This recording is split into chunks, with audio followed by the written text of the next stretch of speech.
Flirties. Today on the show, we're going to be talking about dating with emotional freedom, embodiment, self-expression, and the nervous system with host of the Self-Expression Lab podcast and founder of the Feel Good membership, Eliah Prichard. Hello and welcome to the show. Hi, everybody. Thank you so much for having me here. I'm I'm excited to excited. spend some time with you. Oh my God, Jinx.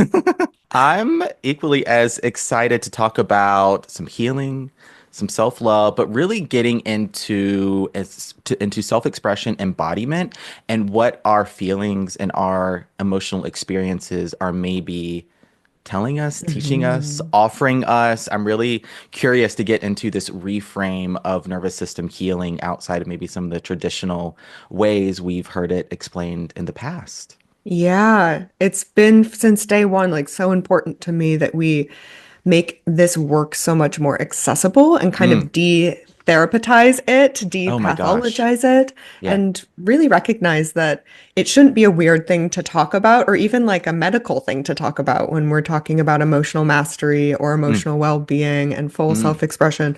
We're all experiencing it. We don't have to be so weird about it. Like we all are experiencing some anxiety, some Uh-huh. days that feel joyful, some days that feel full of anger, some days Uh-huh. where we have a lot of self-doubt. Like it's such a normal process Yeah. that it belongs everywhere, not just in the scientific or therapeutic communities, you know? Yes, I agree. Make this accessible. We're all humans having a human experience and a more or less human body. Yeah, more or less, can't More, speak for everyone, but more or less. So, yeah. Alaya, how did you get started in this work? I'm curious to always hear a little bit of the origin story. hmm So I actually went to school for psychology and I have Mm-hmm. my master's in couples and family therapy as Mm-hmm. well. But as it turned out, before I went into my master's program, I was working with children from really extreme trauma backgrounds in Mm-hmm. residential settings. Okay. And to be honest, even though I spent the first year at that job absolutely terrified because it was a growth's edge, it's in pretty extreme work, Mm. I loved it. It's the best Mm. job I've ever had. Mm-hmm. And the reason was because kids heal in creative ways. Okay. When children are healing from extreme trauma, they're not sitting down and necessarily just talking about it. They're feeling it out. They're healing during playtime. They're healing during Mm. bedtime. They're healing during meals. They're healing Mm. when they are making art and when they're out in nature. And it's so much more natural to us to Yeah. be expressing ourselves and navigating our relationship to ourselves in relationship to all these other things that can potentially bring us joy and make us feel really grounded, things like Mm-hmm. nature and play and imagination, right? Mm. And so you see them make a lot of progress Okay. pretty quickly sometimes, depending Yeah. on how open they are to the work. And when I started working as a traditional therapist in a more refined clinical setting Mm-hmm. with adults that were really motivated to just use language to try Mm-hmm. to move through things and to grow, Mm-hmm. I just noticed there was a huge piece of the puzzle missing for me, Yeah. not only as a practitioner, but also for my clients and really being able to access the results that were possible for them. Yeah. And it's a bit like, you're in the yoga industry. So it's a bit Mm-hmm. like if somebody is only lifting weights and that's the Mm-hmm. only movement they do, they're going Mm-hmm. to see some results, but then they're Mm-hmm. going to plateau and they're going to Mm. feel stuck in some ways. They're not going to have the flexibility, the openness, the Mm. diversity that yoga, for instance, if they added it to their practice, would offer, right? So Yeah. I saw that with my therapy clients as well. And long story short, ended up just launching my own coaching company after some many years of soul searching and being like, if I'm not a therapist, what am I? How do Yeah. we Yeah. do this? Uh-huh. A lot of years of soul searching, a lot of years of researching as well, Okay. using myself as the guinea pig. I feel like Mm-hmm. I have learned all the things from being able to communicate effectively and set really healthy, loving boundaries, Mm. but I still feel anxious. How do we clear anxiety? Mm. How do we fully step into this place where we feel safe, being seen and held and heard? And Mm. um, I've I've figured out what works for me and for a lot of people out in Yeah. there in the world and in my Kaleidoscope and the Feel Good membership communities. And we do it through a lot of creativity and a lot of play and a lot of Mm. exploration and Yeah. ultimately breaking down the barriers so that we're not trying to follow like rigid therapeutic rules Absolutely. anymore. We're just trying to play and actually Mm. discover what brings us joy while we Mm, decrease the overwhelm. So it's been a journey. I don't think yeah. anyone, always has a straight shot into kind of what they're doing in their Right. life. I think most of us are multi-passionate and Absolutely. have a few twists and turns and pivots, but I'm really happy with where we're at now because it's just so much fun to help people discover how they want to heal in a way that's unique for Oh my them. gosh. Yes. And I mean, I love that you're mentioning play, creativity, expression. It sounds a little bit like flirt energy to me. It's frickin' flirty, I'll tell you that. Yeah, you got to, right? Because if you Yeah. can't be in your imagination and Yeah. in your playful energy, Yeah. then how can you step into a life that you've never lived, for Right. instance, Yeah. right? So I'm curious what some of the maybe parallels or differences were between working with children and they were going out and really expressing themselves through play, getting out in nature, and probably forming some relationships, some connections as well, and learning skills in that way versus a more traditional clinical setting, let's say talk therapy between you, the client, and a practitioner, maybe a therapist, where you're really it's a stationary practice and you're talking about your problems or your struggles or your concerns, what's going on, even what's going well. So I'm curious, yeah, to hear a little bit more about some of the maybe therapeutic differences between those two approaches. Yeah. I find even though the traditional therapy field is growing and changing a Mm-hmm. lot, and the majority of the therapists that I'm connected to who are still in that field are Mm-hmm. really excited for the Mm-hmm. field to expand and to Mm-hmm. be more holistic, that as it currently stands with a lot of things that are approved and regulated and like quote unquote ethical in the therapy world, Mm-hmm. it does restrict your Mm-hmm. ability to grow when you are expected to only use words. Mm-hmm. And that is because your verbal processing and your Mm-hmm. intellectualization of why maybe you're an insecure attachment style in a partnership or Yeah. why you feel really activated and defensive in XYZ experiences, that it just lives up in your structured mind. It's Yeah. all up in your head, right? Yeah. And while we can gain some results from it, Mm-hmm. it's ignoring the entire rest of your experience, which is in your body. Mm. And the body likes to move, Yeah. right? The body likes to play. Your emotions Mm-hmm. are activated in your body via Mm-hmm. sensation and Mm-hmm. feeling. And we can't think our way through our feelings. We have to Right. actually learn Right. how to feel them. Feel them. Yeah. Yeah. Feel Mm-hmm. them specifically with movement, Mm-hmm. right? Mm-hmm. And that movement can look like yoga. It Mm-hmm. could look like jogging. It can look like walking. It can Yeah. look like singing. It Yeah. can look like painting. It can be literally anything Yeah. that moves you into deeper connection with yourself. And so, in Mm-hmm. working with children in a more expansive setting, Mm. you could find those touch points Mm. Okay. and you could bring a lot of metaphor into the experience, right? So, you could Mm. build up the walls of a little creek and make a dam, and then Yeah. talk about how when we close ourselves off to the world, our Ah. emotions start to build and they rise to the surface until they're pouring over, right? Or Okay. it Okay. creates a lack of flow, and then you can pull the rocks off and they can see how, oh, the water washes down, right? So there's Yeah. so much more content to play with. And ultimately, Mm.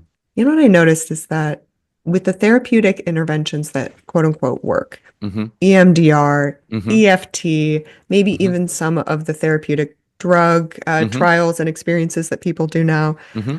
All that these are doing is they're bringing in a new experience Mm-hmm. to an experience that you've avoided your entire life Okay.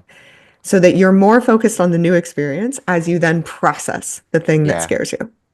Ah, That's it. okay. Okay. And we can do that with ourselves every Mm-hmm. single day, all the time, right? If you're Yeah. feeling anxious, it's not necessarily going to help to then just focus on the anxiety To and try just to get rid of it. yeah, yeah.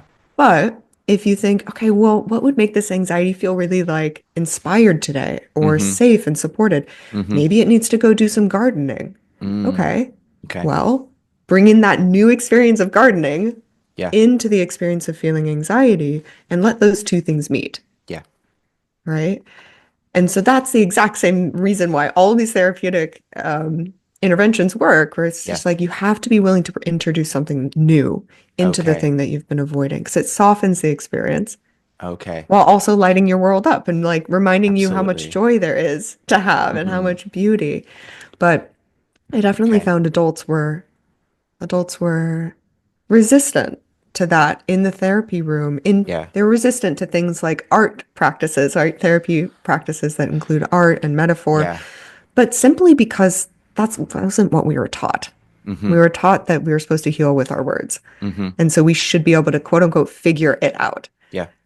when we I need to get stop thinking about it altogether, to be honest. Uh, yeah, I get that completely. I think we're going to come back to in a moment because the word that's coming to mind is embodiment. And that's a lot of what Yeah. you talk about. I mean, one of my catchphrases is get out of your head and into your heart, right? Don't Yeah. think your way through flirting and dating, but more so feel your way through it is Right. going to be, I mean, you're going to use your logical, analytical mind from time to time, but Of more course. so trusting yourself, your intuition, leading with your heart, making life a heart-centered practice. It just it opens you up to such a much more expansive life experience that isn't just rooted in maybe old stories, patterns, beliefs, right? Mm-hmm. Structures, cycles, patterns, habits. You can now Mm-hmm. really embody all the feel good emotions, but also the anxiety, the fear, the grief, the, yeah, fear of rejection, even. So it's like Mm-hmm.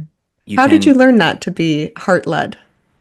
I mean, it's got to be through my yoga training and yoga teaching. But I also wanted to share a little bit about my experience with the traditional therapeutic approach to, let's Mm-hmm. say, mental health as someone that has had depression, anxiety my whole life. I mean, for decades and decades. And so badly, I just wanted to feel better. That was it. Yeah. I just wanted to feel better. And so I did what I thought was right, and that was talk therapy plus medication. And Right. that was the route I took forever. And I recognized that for a lot of people, that combination works well and they make progress. And I want to Mm-hmm. congratulate them for that. And they should feel really proud. For me, Mm-hmm. that combination didn't work. And Mm-hmm. I stayed stuck and I never made any significant progress. I picked up some new skills and habits. CBT, cognitive behavioral therapy, was something that was useful for me. It was a skill, but it wasn't a solution. It wasn't really a remedy. It didn't move the needle enough. And Yeah. so I was that patient that just kind of kept talking about the same things over and over. And felt very guilty. I would shame myself. I felt embarrassed. Like, why can't I make this work? Why am I not getting better? Like, Mm-hmm. what's wrong with me, kind of thing. Yeah. Yeah. Which is so challenging because it comes from this place of like, I do believe in my life and I do have hope and I want to Yeah. feel better and I Yeah. believe that that's possible. Yeah. And yet I'm doing all the things I'm told to do by Yeah. people that are meant to be experts in this field Yeah. and it's not quite clicking for me. Yeah. Right. So, of course, that doubt comes in and that feeling of being stuck comes in. Yeah. How did you end up navigating that? How did you find a Oh new my way gosh. through? It was really the experience of getting off psychiatric medication, which I was on for 20 years. And getting off was one of the hardest, most difficult experiences I've ever gone through in my life. It's honestly not something I've talked about very much at all. And I still don't know that I really have the language to explain that in a way Hmm. that's both respectful and responsible because I know millions of people all over the world, a lot of flirties listening right now are on medication. And Hmm. I don't want to instill fear in them or make them, yeah, doubt their own experiences or something like that. So I want to support them, but at the same time, share my experience, which was really, really difficult. And I kind of had this moment of like, I don't want to die, right? I have this whole life to live, and I felt like I had all of this potential, all of these dreams just locked up inside of me that were waiting to be discovered. And so I went on Yeah. a good old healing journey through, You're like, give it to me, oh God. my Let's go. God. And I'm still in it. I would still say I'm very Yeah. much in the infancy of it. I've made a lot of progress, but what I learned is I've got to get out of my head. I've got to Hmm. get into my heart and just do more so what feels right and not what I think I should do, not what people told me I should do, what society said I should do. I mean, if you only knew how many times I've heard in this flirt journey, like, Benjamin, what, aren't you going to get a real job? Benjamin, I don't know about this. Are you sure? Shouldn't, Right. I don't know. I mean, But really, what are you thinking? And I'm like, you know It what? just Look, doesn't fit into their construct yet, no. I'm like, you know? sorry, I got a mission. I got something I need to do. I am doing it. Hmm. Absolutely. I can relate to that. I can relate to that for sure. Yeah. And it can be really, really challenging in those moments to decide to go against the grain a little bit, even Mm, when you're doing things like, hey, I think my season with therapy is close. I think my mm-hmm. season with this medication is Mm-hmm. coming to an end and that there's Mm-hmm. something else out there and I'm going to go Mm-hmm. through the whatever I need to go through to find it. Yeah. Because the Yeah. reality is our bodies are here to help us heal. They're Oh not my broken. gosh. If you're Yes. feeling big emotions, even emotional overwhelm, that means your body's working. It's a Mm-hmm. good thing. It does not mean you're broken at all. It Mm. just means that your body's inviting you to connect to it deeper and to learn a new way of creating safety, Yeah. really from the inside out.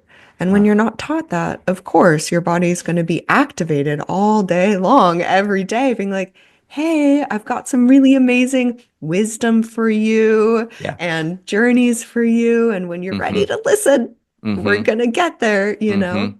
Yeah. Um, That's, oh my and gosh, there's that's not so just true. one way to do it. There isn't just one way to do it. No, but that's the good thing. That's the really freeing thing too, is that there's so many ways to embody your feelings and emotions and to heal, to listen to yourself. Yeah.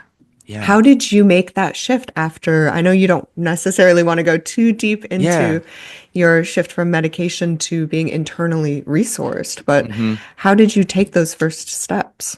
I feel like a lot of it started with physical healing, with Hmm. nutrition. And Hmm. with lifestyle changes, with even how I was exercising, right? So I used to be the person in the gym that was like, I couldn't miss a day. It was so rigid, cardio, right? Counting calories, all the things. And what I realized is I was already in such a state of stress and overdrive and overwhelm with my nervous system that I was not only keeping myself in that state, but making it worse. So Yeah. I had to very much intentionally slow down, focus on rest. I was an awful insomniac, was not getting any sleep. And I had to look at what I was putting in my body too. I mean, what we consume, not just with food, air, and water, but with our media, what we watch, what we read, what we listen to. I had to be so intentional about that and not compare myself to anybody else of like, oh, well, they can do that. They can eat this. They can go do this and whatever. And they seem to be just fine.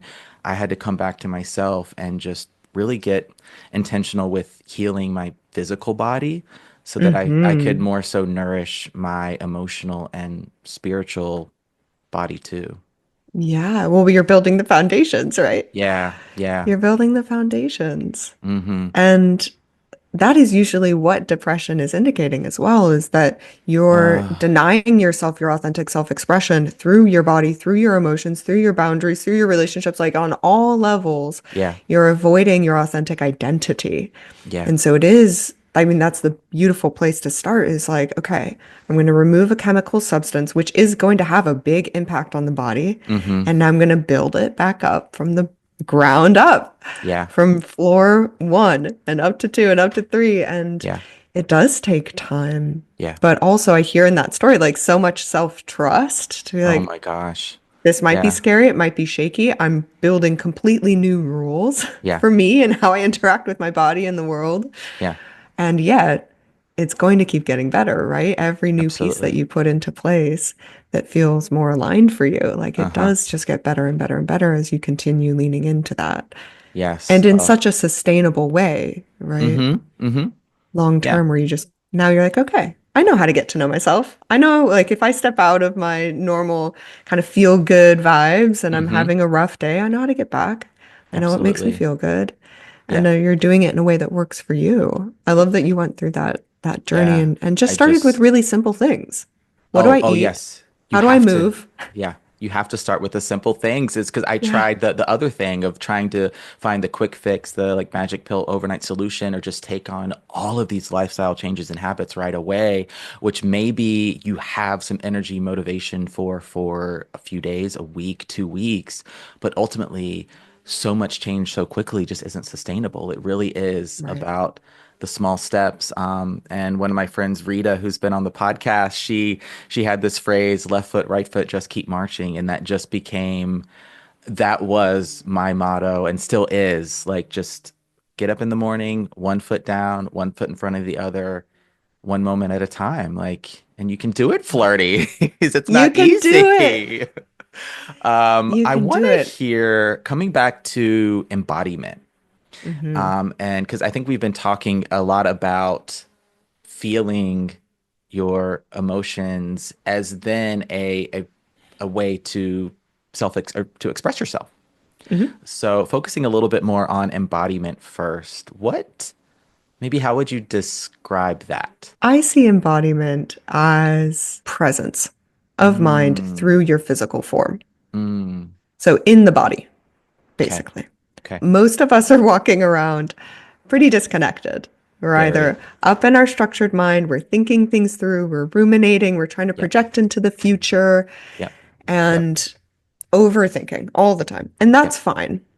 Society has literally been trained to do that over the last several hundred years to be Mm-hmm, very dominant in the thinking mind. mm-hmm, And at the same time, now we're bringing the full body back online. mm-hmm, And one of the biggest shifts that I find is that, especially with the clients that I work with in the beginning and the mm-hmm, community that I have, is that we switch from, okay, what do I think I need to do in this moment? mm, And we move into a place where, like, what does my body need me to do? mm. And so instead of thinking, we're actually listening now, Oh, okay, okay. right? And so Uh, an emotion is just a sensation paired with a conscious thought, yeah, making meaning out of that sensation. And okay, so your thoughts and your emotions and your body, it's all connected. We're a yeah, holistic system, right? You yeah, can't really piece it apart. But we can make this shift from trying to just project and assume and expect and think our way through our life and mm-hmm, try to figure it out from that place to a place where we actually understand that our body has its own inner guidance system, which is yes, perfectly attuned to us, our soul, our yes, purpose. yeah, And we can shift from thinking to listening okay, to those sensations as wisdom.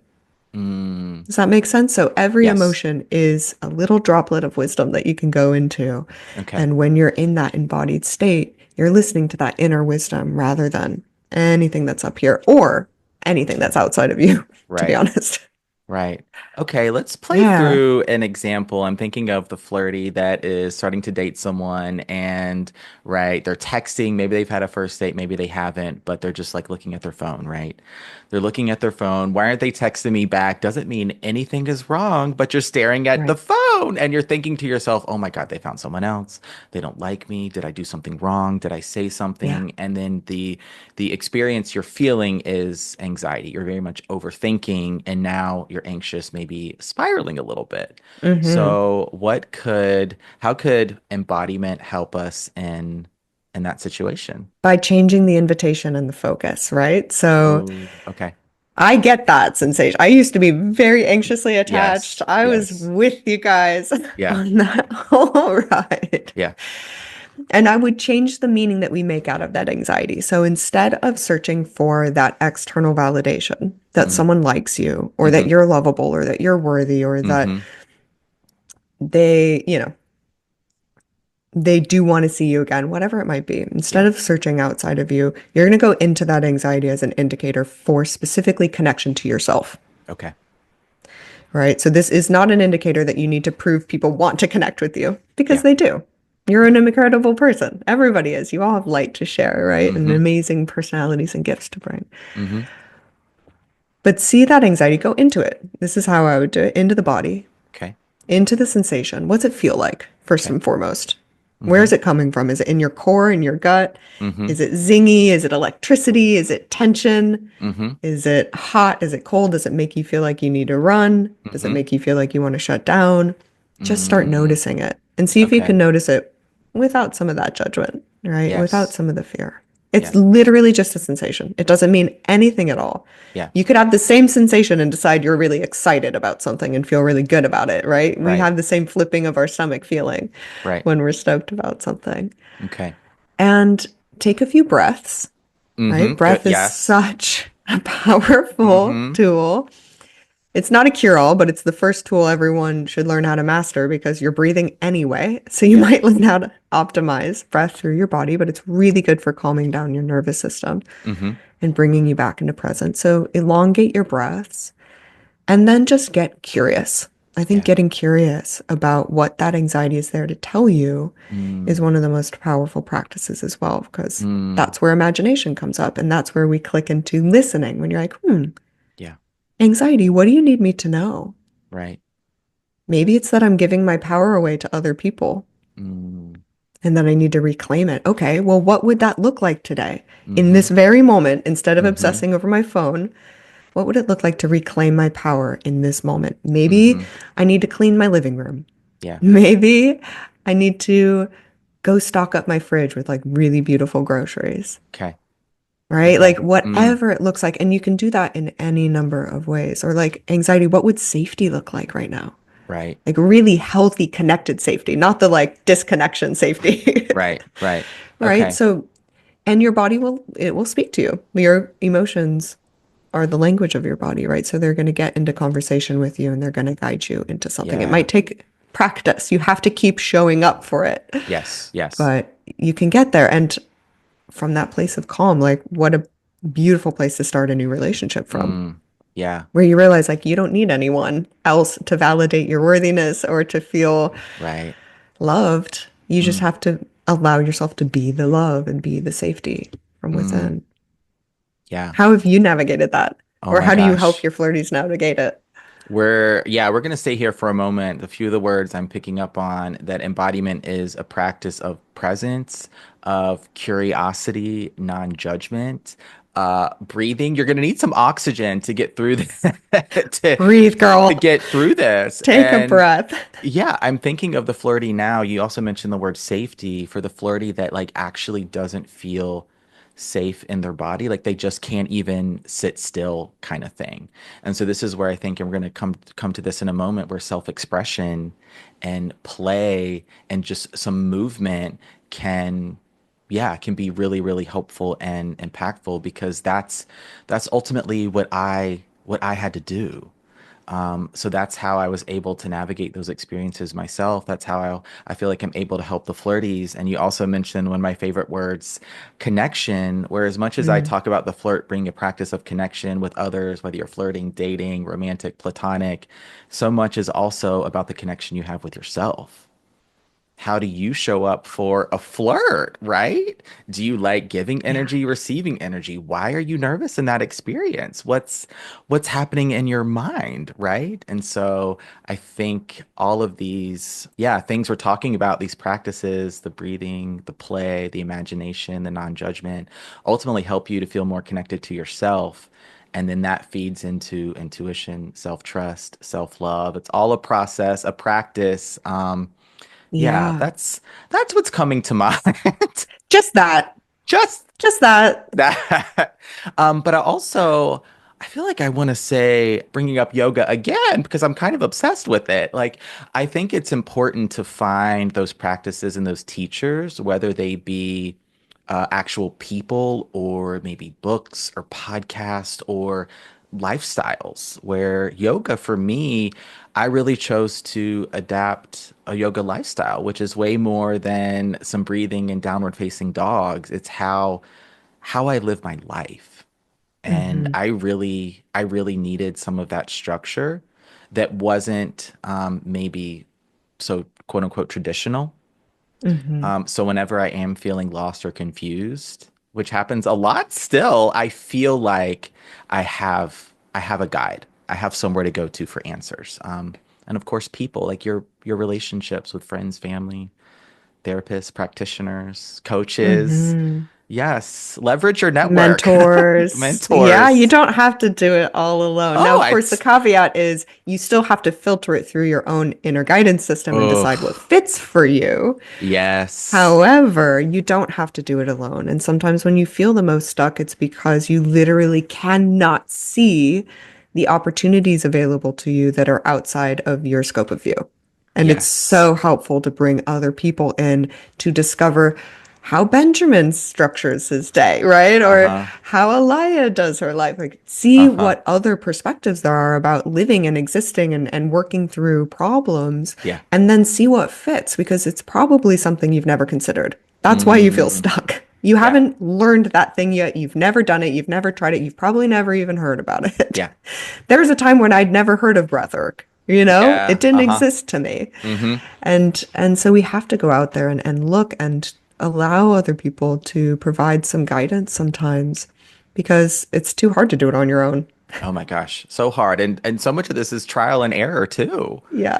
Like detached from like the outcome that something is gonna quote unquote work or read the or Right. be the solution. Just try it. Just try it. And Try maybe it try it on. again, right? If you feel like it Yeah. didn't work, table it, park it, and come back to it. Yeah. Exactly. And we can Mm-hmm. do that in our relationships as well, right? Oh my Sometimes gosh, it feels yes. like a relationship isn't working, and I say, break up. Yeah. Let it go. If you Yeah. guys are meant to be together, you'll get Uh-huh. back together. You Ain't that don't the have truth? to actually worry about it. If Mm. you are moving deeper into connection with yourself, you're always going to be stepping into greater and greater and greater alignment. Yes. And then the people that are meant for you from that place will come to you. They will show up in your life Mm-hmm. and be attracted to that point of connection that you have with yourself. But if you don't have it with yourself, if you don't know what it feels like to love yourself or trust Right. yourself or Right. to communicate with yourself, your Mm-hmm. intuition, your inner voice, then you're not going to be able to recognize when someone else is able to do that for you as well in a Right. relationship. I think so many of us are just waiting for that perfect person to Mm. show up so we can have a successful relationship. It's like they're not here yet because you're not doing it for you, Absolutely. I you know. know? Uh, that's so true. I want to, yeah, talk a little bit now about boundaries because I Mm. love how you describe and just explain boundaries. Because when we're dating, it's going to be very important. And what I feel like I was hearing you say a little bit there is in this process of healing and growing, right, coming into your full authentic self, realizing your potential, you're going to encounter a lot of people in that journey, not all of whom have your best intentions in mind. So if you are Of course the not. flirty, I mean, there's a few takers in the world. So the flirties that have struggled or maybe had difficulty with knowing someone's intentions, right? Or setting boundaries for themselves or how to maybe ask questions. Mhm. How can they practice boundaries in this process? Oh, such a good question. How many hours do you have? We've got as many as you want. All right, deep dive. Here we go. I think boundaries are one of the most misunderstood Mm, things out there in the world. And even with all of the millions of Instagram accounts talking about boundaries, most of the time when people think of the word boundary and when people are even coaching on it, they're not actually talking about a boundary. They're talking about a defense mechanism, right? They're mm, talking about this is the line between you and me. mm, No is a complete sentence. mm-hmm. Get out of my space, right? These are not boundaries. These are defense mechanisms. Okay. Okay. They're based on safety and survival in the way that I see it. Mm-hmm. However, the way that I like to teach boundaries in ways that I see it effective is to think about them more as invitations for connection Okay. rather than something that keeps people away, Okay. right? So when we are going into a new relationship with someone, for instance, it's a much more effective boundary to say, I'm really interested in having transparent communication. Mm, And that looks like checking in about stuff that we're uncertain about. It mm, looks like sharing the emotions that are coming up in our body mm-hmm. without projecting them on one another. Okay. Or I don't actually want to drink on a first date because I want to be present. And Yeah. so would you like to go on a walk through the park with me and grab a Okay. coffee, right? You're telling people exactly what they need to do to connect with who you authentically are, what you need, what you desire, what you require for healthy relationships, what you Okay. require to be resourced and energized, right? So Mm, boundaries are invitations. They're the things that build bridges mm-hmm. rather than the things that burn them down. But when it Okay. doesn't feel safe to be boundaried Yeah. and to take up space with your authentic self-expression, Yeah. it often feels like in the mind, in the fear that you might be holding on to, that if I take up that space Yeah. and I say, hey, this is what I want you to do, it's going to Mm, burn the bridge. People are mm. going to get mad at you. And you know what? They might, Abs- especially people that are used to getting what they need from you mm-hmm. when you Mm-hmm. make yourself small Mm-hmm. or when you put Absolutely. their needs first, right? Or when you Yeah. self-abandon. Yeah. So the first thing is just thinking about that. It's like a total paradigm shift. Boundaries are invitations, right? So Absolutely. what can you invite people into? And from day one, like if we're talking about the beginning of dating, Hmm. day one, how can you insert your authentic need and desire into the beginning of this relationship? Yeah. Start there, Yeah. right? Start there. Okay, people pleasers, you hear that? I'm calling, We're I'm gonna calling, work on it. I'm calling myself out. Yes, you can start We're that gonna work work on it. uh, right here, right now. I Yeah. love that you explain boundaries as invitations for connection, and that also they are, yeah, because I see this framing all the time around boundaries that they really are, they're presented as defense mechanisms. And you're also saying, like, as we're talking about self-trust and self-love a lot here too, authenticity, that they are, the boundaries come before the thing, right? Hmm. So you're not on the date, and now let's say you're drinking and maybe you're sober, you don't want to drink, that's just not what you want to do. And now you sort of what have to get the mocktail. They're like, oh, I'm gonna sacrifice myself here and get the drink kind of thing. Or maybe Right. I'm anxious. I don't actually say anything.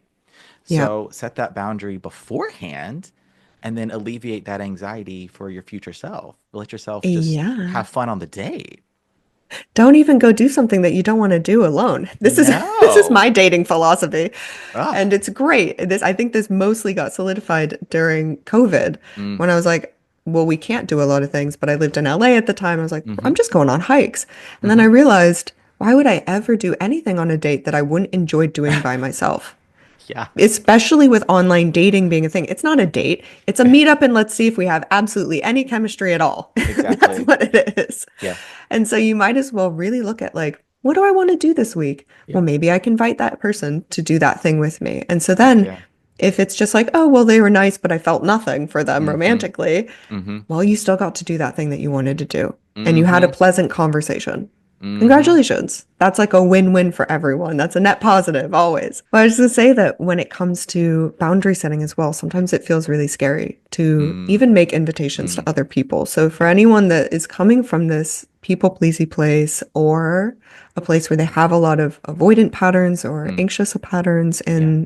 in their relationships, you're just going to start with setting personal boundaries. It comes back to that self connection, building the self love, building the self connection, really Yeah. claiming your emotions and your inner wisdom. A Mm-hmm. personal boundary is just a boundary set with yourself.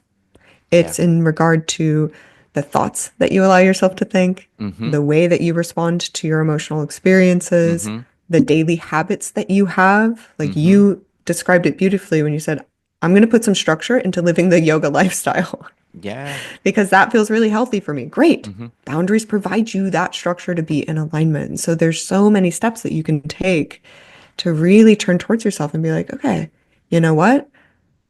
I feel changes coming into my life. I think that I would feel way better, for instance, not eating sugar Yeah. this week.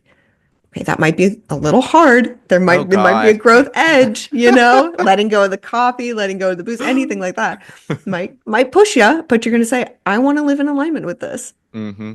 And you Mm-hmm. show up for yourself and you start practicing it. And that's the personal boundary and that's the muscle that you flex that lets it be so much easier Yeah. to do once you are in front of somebody.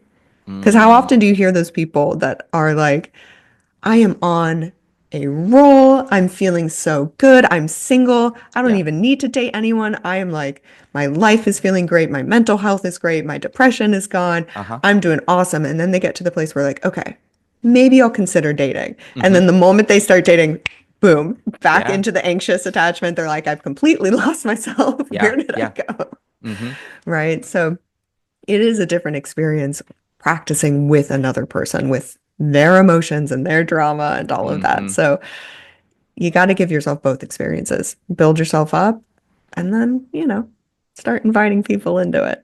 Yeah, yeah, Mhm. that's that self-healing piece so important. And then I've definitely seen that experience too of like, oh, I'm ready to date again, and then you start dating, and you're like, wait, hold up, I thought I was done with the anxiety. What? Where'd it go? Yeah, But you're gonna bring now into this experience your self-trust, right. boundaries, communication skills, emotional freedom, self-expression, and so imagine you're going to meet that anxiety and those experiences that may be uncomfortable differently. So A little bit there's a differently. little bit differently. It's going to get better There's and better every single time. exactly. Mm, Yeah, I see so many exactly. people, friends and clients, like go through that experience and kind of beat themselves up about it, right? Where Yeah. they're like, I thought I was over this. I thought Yeah. I was never going to do this again. Yeah. But look at the raw data. Maybe you were in a relationship that felt really unhealthy in that Mm-hmm. anxious avoidant attachment Mm-hmm. for like 3 years the last time. Mm-hmm. And this Yeah. one, you called it off after only 8 months. There you go. Congratulations. Like There you that's go. actually a really big shift. That is And the huge. next time it might only take 4 weeks, Uh-huh. and until you just show up and you see the moment you meet someone, Yeah. oh, this person isn't available for love and connection. Right. And I know Mm-hmm. that because I'm loving towards myself and very connected. You Exactly. know, Mm. All right. I've got just a couple more questions for you. I wanted to ask you a fire little them at bit me. about self-expression Yeah. in this process. I think we've been talking a little bit about it in this practice of embodiment, how we can express our thoughts, feelings, our emotions, like we hear, right, go take a walk or maybe even like listen to music, dance, something like that. But I want to hear, yeah, from your perspective, how we can express our emotions. Express our emotions Yeah. specifically. All Well, right. yeah, the self-expression within the experiment experience of embodiment. Yes. How can't you express your emotions? Oh, That's what I'm going to say. okay. So, moving out of any sort of like rigid or traditional idea that there's one way to do that, Uh-huh. what I would be doing is I would be asking the question to yourself as Okay. an individual because you're going to know what you need. If we're even just talking about Benjamin, Mm-hmm. right? Or Suzanne or Bobby, Mm-hmm. whoever's listening to this call. Philip, tune in. What do you need in this moment to Yeah. feel connected, to feel joyful, to feel safe? Yeah. And that's going to change from day to day to day, moment to moment to moment. So, what you Mm-hmm. needed 5 minutes ago might be different than what you need now. Mm. What you need when you're feeling anxiety come up for you might Mm-hmm. be different than what you feel when you need anger. Mm. But there are ways, the only rules I really put on it is that it needs to be safe to yourself and to other people, Okay. obviously, when you're Okay. expressing your emotions, and to move into connection. Because most of us learned when we express our Mm. emotions to disconnect from them Mm. because we didn't know that it was safe to feel them. Yeah. And so Yeah. we either disconnect by shutting down Yeah. or we disconnect by projecting them onto other people, right? Like Yeah. throwing anger or blame at other people or Yeah. shutting down as a victim. So we don't want to do the disconnection cycle anymore. Mm-hmm. We want Okay. to move into connection to them slowly, softly, with no pressure, and honestly, no agenda, Mm. right? You cannot feel anxious and say, I think breath work is supposed to make me feel calm. I'm going to do breath work so that my Yeah. anxiety goes away and have the anxiety go away. Because at that Yeah. point, you're thinking your way through it Yeah. instead of actually feeling, Yeah. right? So, through the creative coping process and philosophy that I teach, Mm-hmm. the idea is whatever sensation you're feeling in your body, Mm-hmm. the best way for it to be expressed is to really ask it what it desires to do. Mm-hmm.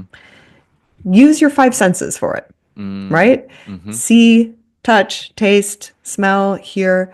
You might cook some, you might bake some cookies and like smell Yeah. the smell of them and Yeah. bring the anxiety into it and feel how good it feels to smell it. Yeah. Incredible. Yeah. You might use some finger paints. Okay. You might go gardening, you might walk, you can express yourself in all of these different ways and at the same time build that connection, Yeah. right? Sing, dance, and that can feel really overwhelming to people sometimes to be like, It "What? can. I have to decide?" Yeah, you have to decide Mm-hmm. Mm-hmm. what's right for you. Mm-hmm. But really get into connection and let it move. That energy Mm. just needs to move through your system. It might need Yeah. to move slow, it might need to move fast, Yeah. but we're connecting to it rather than avoiding it. Mm. And through that, discovering honestly what brings you joy. Mm.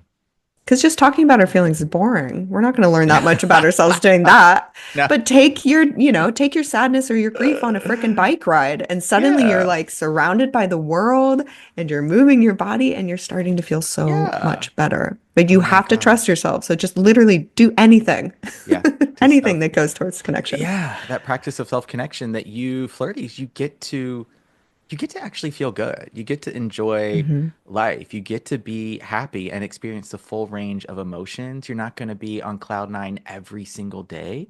Right. But over time, like I would say, you could spend a lot of time just enjoying and loving this experience. And I Yeah. think one thing I picked up on is this that you were talking about is this attachment we often have to the agenda, to the outcome, where I'm feeling anxious. And so I'm going to do some breath work. I'm going to close my eyes. Oh, but now it didn't work.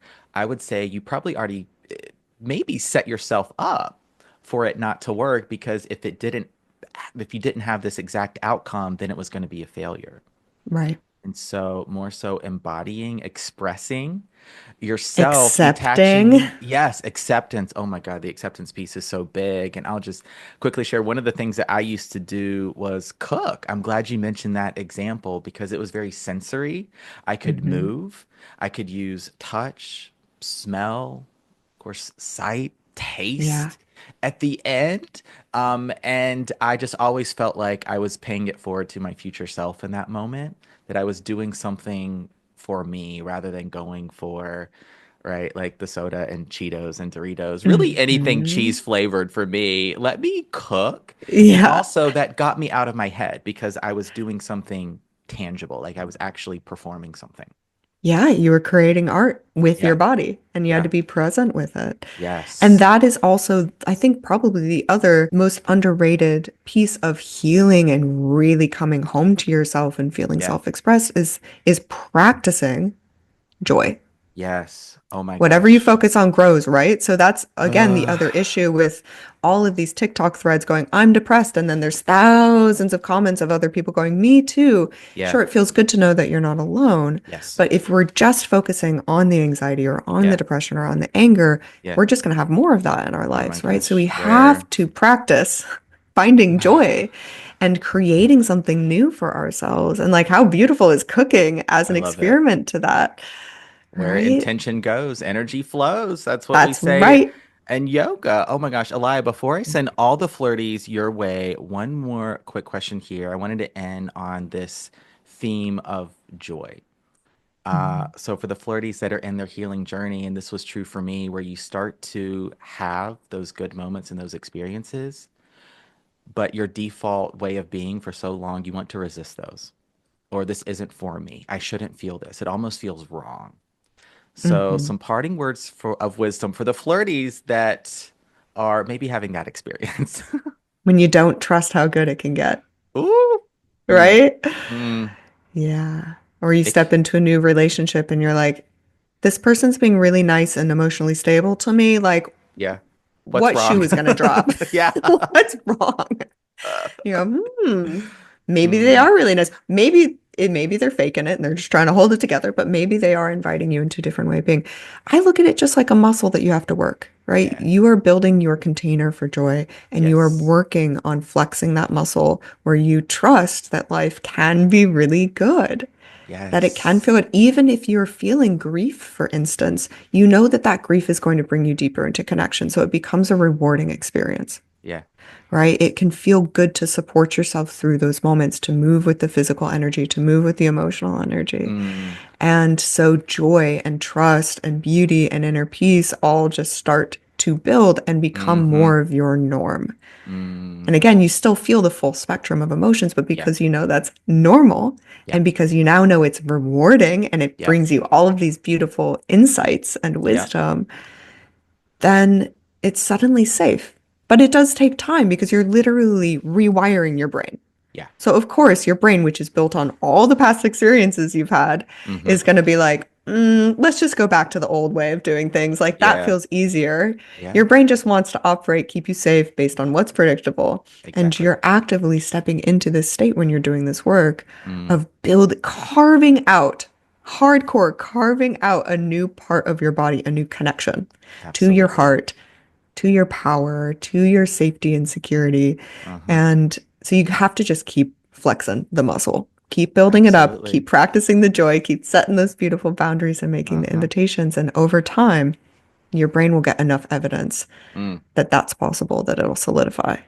And then Hell that just yes. becomes your baseline. You're like, of Becomes course I'm then, dating someone yeah. that's attractive and they communicate and they grow with me and we have a Yeah. great time and it's playful. Like, that's not asking too much. I'm that way. So of course it exists. Absolutely. You And you know? deserve it, Flirty. You deserve it. Deserve it. Just because it's Yeah. familiar doesn't mean it's right or even easy. Create a new Hmm. familiar for yourself. You get to be in all these feel good emotions and experiences Yeah. too. Oh my gosh, Eliah Prichard, this has been incredible having you on the show today, the Self Expression Lab podcast, the Feel Good membership, your socials. I'm going to have them all linked in the show notes below. But where can the Flirties find you and work with you? Come on by, my friends. Yeah, so everything is at Kaleidos-Cope Okay. on Instagram, on TikTok, www.kaleidos-cope as well. The best place to jump in, and honestly, the most amount of value that you can get is in the Feel Good membership. There's Okay. two different tiers of that. So it's really accessible and there's loads of connection and community and self-paced courses and workshops and kind of invitations into this work Love it. in that space. But Okay. honestly, you can also just send me a DM on Instagram Okay. and we can have a little chat and figure out what supports you. But thank you so much for being here with me today and inviting me on to your community. I love Yes. your energy and all of the work that you're doing. It's been a really big joy for me. So thank you. Of Well, thank you for sharing this time and space with me today. I'm going to send all the flirties your way. Elia, thank you for being on the show. course, I'll see you next time. Yes.